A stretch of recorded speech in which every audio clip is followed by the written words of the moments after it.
Hello everyone, कैसे आप सभी। मैं अंशु, आप सभी का स्वागत है, अभिनंदन करता हूं अपने यूट्यूब चैनल में, जिसमें कि आज जो है हम जीके जीएस के मोस्ट इम्पोर्टेंट क्वेश्चन देखने वाले हैं। ठीक है, जो है, ठीक है, जो यूपी ट्रिपल एस सी पेट, ठीक है, यूपी ट्रिपल एस सी पेट और आर ओ के लिए जो है very very most important question है। ठीक है, तो आज हमारा पहला क्वेश्चन क्या कर रहा है। ठीक है, आज इस क्लास का पहला क्वेश्चन क्या है, कह रहा कि प्लासी की लड़ाई 1757 में अंग्रेजी सेना का नेतृत्व कौन किया था। ठीक है, तो प्लासी की लड़ाई में सन 23 जून 1757 में प्लासी का युद्ध हुआ था। ठीक है, तो इसमें जो है अंग्रेजों और सिराजुद्दौला के बीच जो है युद्ध हुआ था। तो इसमें जो है अंग्रेजी सेना का नेतृत्व कौन कर रहा था, रॉबर्ट क्लाइव, हेक्टर मुनरो या फिर वॉरेन हेस्टिंग या फिर इनमें से सभी। ठीक है, तो इसमें कौन जो है अंग्रेजी सेना का नेतृत्व कर रहा था, तो रॉबर्ट क्लाइव कर रहा था। इसका ऑप्शन नंबर ए यानी कि फर्स्ट सही हो जाएगा। ठीक है, इसका ऑप्शन नंबर 1 यानी कि फर्स्ट सही हो जाएगा। ठीक है, तो प्लासी की लड़ाई में 1757 में जो है अंग्रेजी सेना का नेतृत्व कौन कर रहा था, तो रॉबर्ट क्लाइव कर रहा था। ठीक है, इसका ऑप्शन नंबर ए सही हो जाएगा। ठीक है, दूसरा क्वेश्चन कह रहा है कि बक्सर युद्ध यानी कि 1764 में अंग्रेजी सेना का नेतृत्व किसने किया था। ठीक है, तो बक्सर का युद्ध जो है सन 1764 में अंग्रेजी सेना का नेतृत्व करने वाला कौन था, रॉबर्ट क्लाइव था, हेक्टर मुनरो था या फिर वॉरेन हेस्टिंग था या फिर इनमें से सभी। ठीक है, तो बक्सर का भी जो है युद्ध में अंग्रेजी सेना का नेतृत्व करने वाला व्यक्ति कौन था, रॉबर्ट क्लाइव था। इसका ऑप्शन नंबर ए यानी कि फर्स्ट सही हो जाएगा। ठीक है, इसमें भी जो है इसका ऑप्शन नंबर ए यानी कि रॉबर्ट क्लाइव सही हो जाएगा। तो बक्सर का युद्ध जो है 1764 में हुआ था। ठीक, कब हुआ था, 1764 में हुआ था। इसका नेतृत्व कौन किया था, तो रॉबर्ट क्लाइव ने किया था। ठीक है, अगला देख लेते हैं।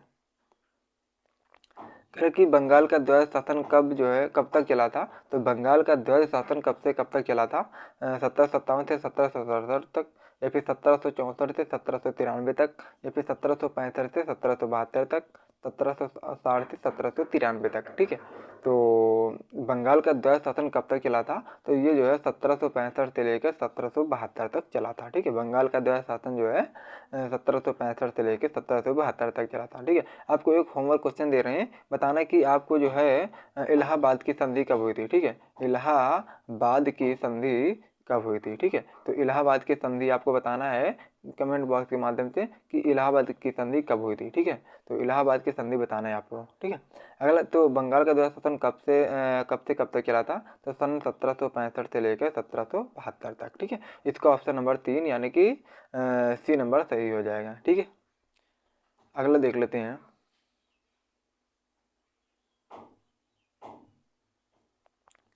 कह रहे कि वर्ष जो है 1978 में लॉर्ड वेलेस्ली द्वारा प्रस्तावित सहायक संधि स्वीकार करने वाला सबसे पहला भारतीय शासक कौन था। ठीक है, तो कह रहा है कि वर्ष 1978 में लॉर्ड वेलेस्ली द्वारा प्रस्तावित सहायक संधि को स्वीकार करने वाला सबसे पहला शासक कौन था, अवध का नवाब था या फिर हैदराबाद का निजाम था या फिर कर्नाटक का नवाब था या मैसूर का राजा था। ठीक है, तो वर्ष 1978 में लॉर्ड वेलेस्ली द्वारा प्रस्तावित सहायक संधि के स्वीकार करने वाला सबसे पहला भारतीय शासक कौन था, तो ये जो है हैदराबाद का निजाम था। ठीक है, कौन था, हैदराबाद का निजाम था। ठीक है, अगला है कि भारत का प्रथम गवर्नर जनरल या फिर वायसराय कौन था। ठीक है, ये वेरी मोस्ट इम्पोर्टेंट क्वेश्चन है और ये कन्फ्यूजन वाला भी क्वेश्चन हो जाता है। ठीक है, तो भारत का प्रथम गवर्नर जनरल कौन था, गवर्नर जनरल या फिर वायसराय, लॉर्ड हेस्टिंग था, Lord Canning, Lord Minto, Lord Curzon.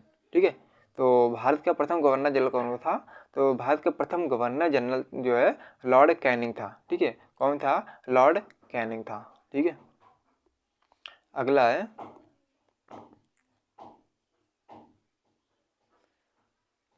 कह रहे कि तीसरे आंग्ल मैसूर युद्ध को रोकने के लिए टीपू सुल्तान ने अंग्रेजों के साथ कौन सी संधि की थी। ठीक है, तो तीसरे आंग्ल मैसूर युद्ध जो है युद्ध को रोकने के लिए टीपू सुल्तान ने अंग्रेजों के साथ कौन सी संधि की थी, मंगलौर की संधि, श्रीरंगपट्टनम की संधि, मैसूर की संधि या फिर बिदनूर की संधि। ठीक है, तो इसमें जो है श्रीरंगपट्टनम की संधि को जो है अंग्रेजों के साथ जो इन्होंने ये संधि की थी। ठीक है, कब, तीसरे आंग्ल मैसूर युद्ध में। ठीक है,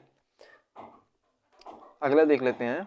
कह रहा कि राज्य हड़प नीति, ठीक है, राज्य हड़प नीति यानी कि जब्ती सिद्धांत, ये किसके द्वारा लागू किया गया था, हेस्टिंग के द्वारा, कैनिंग के द्वारा, विलियम बेंटिक के द्वारा, डलहौजी के द्वारा। ठीक है। राज हड़प नीति, राजक्षय, हड़प नीति, जब्ती सिद्धांत, ये किसके द्वारा जो है लागू किया गया था? हेस्टिंग के द्वारा, कैनिंग के द्वारा, विलियम बेंटिक के द्वारा, डलहौजी के द्वारा। तो आपको बता दूं इसका डलहौजी जो है ऑप्शन नंबर 4 सही हो जाएगा। इन्होंने जो है राजक्षय, राज हड़प नीति, राज जब्ती सिद्धांत जो है इन्होंने लागू किया था। इसका ऑप्शन नंबर 4 सही हो जाएगा।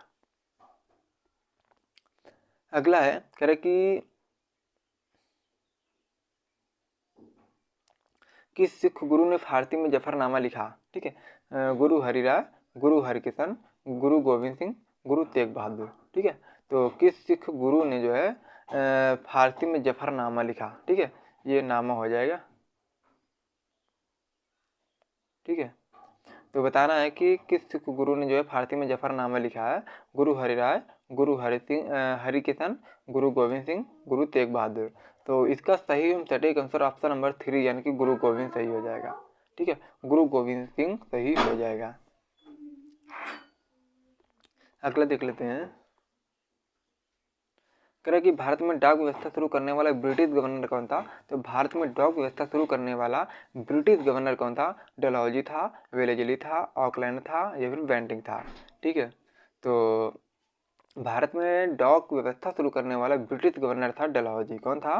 तो इसका जो है डलहौजी सही हो जाएगा। ठीक है, इसका ऑप्शन नंबर 1 सही हो जाएगा। अगला है कि किस सिख गुरु ने जो है किस सिख गुरु ने गुरु नानक की जीवनी लिखी? गुरु अंगद देव, गुरु रामदेव। ठीक है। अगला देख लेते हैं। ठीक है, गुरु रामदेव और गुरु अर्जुन देव। ठीक है। तो इसका सही एवं सटीक आंसर ऑप्शन नंबर 4 यानी कि गुरु अर्जुन देव जो। ठीक है, क्या अर्जुन देव जो है इन्होंने जो है गुरु नानक की जीवनी लिखी थी। कितनी लिखी थी? गुरु नानक की जीवनी कितनी लिखी थी?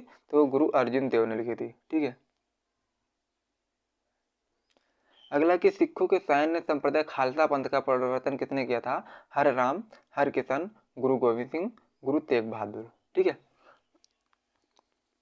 तो सिखों के सैन्य संप्रदाय खालसा पंथ का प्रवर्तन किसने किया था? तो जो है इन्होंने किसने किया था? गुरु गोविंद सिंह ने किया था। किसने किया था? गुरु गोविंद सिंह ने किया था। ठीक है, किसने किया था? गुरु गोविंद सिंह ने किया था। ठीक है। अगला देख लेते हैं। कह रहा है कि सन 1757 में सिराजुद्दौला किसके द्वारा पराजित किया गया था?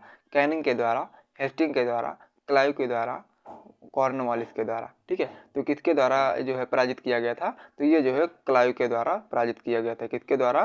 क्लाइव के द्वारा जो है 23 जून 1757 में प्लासी युद्ध में जो अंग्रेजों सिराजुद्दौला की युद्ध हुआ था, इसमें जो है ये क्लाइव के द्वारा जो है पराजित हो गया था। ठीक है।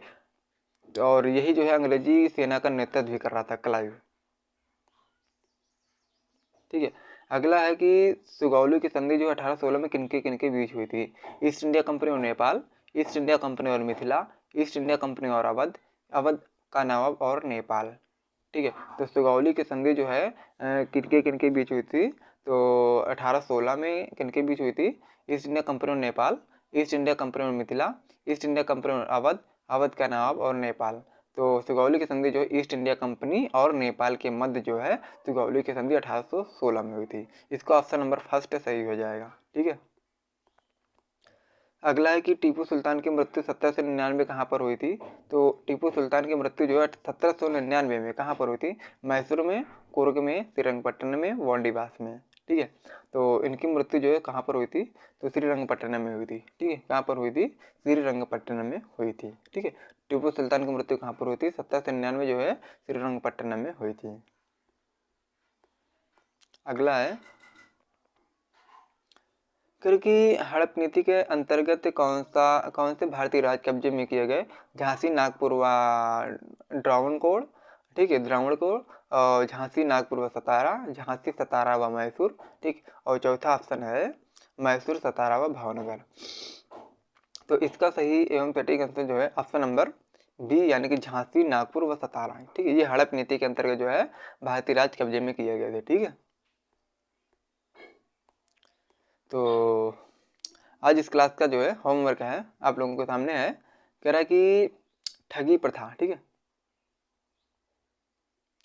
ठगी प्रथा के उन्मूलन से संबंध गवर्नर जनरल कौन था? कॉर्नवालिस था, बेंटिंग था, डलहौजी था, रिपन था। ठीक है, तो आपको जो है मुझे कमेंट बॉक्स के माध्यम से बताना है। जो क्वेश्चन आपको होमवर्क दिया जा रहा है, ठीक है, आप मुझे जो है कमेंट बॉक्स के माध्यम से बताएंगे कि ठगी प्रथा के उन्मूलन से संबंध गवर्नर जनरल कौन था। ठीक है, तो अब हम मिलते हैं नेक्स्ट वीडियो में। तब तक आप अपना ध्यान रखिएगा, मस्त रहिएगा। जय हिंद, जय भारत, वंदे मातरम।